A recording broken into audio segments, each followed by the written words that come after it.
Hello guys, in this video you are going to see how to enable gestures in all the Samsung devices running on One UI. Even you can use the navigation gestures or navigation buttons like these.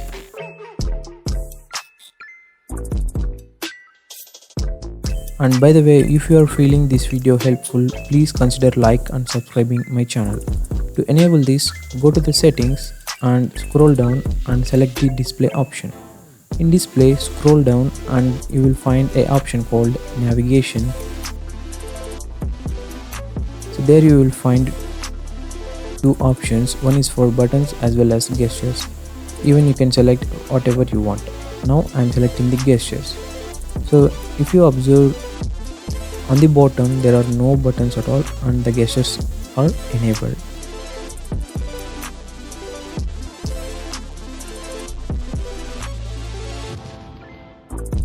How to disable gestures? Simply go to settings, display and head over to navigation and gestures. Just select the buttons option. That's all with the video guys. If you like this video, make sure that hit the subscribe button and click the like button. As usual, you're watching Tech Bunny and I will catch you soon in the next video with a new interesting one. Take care.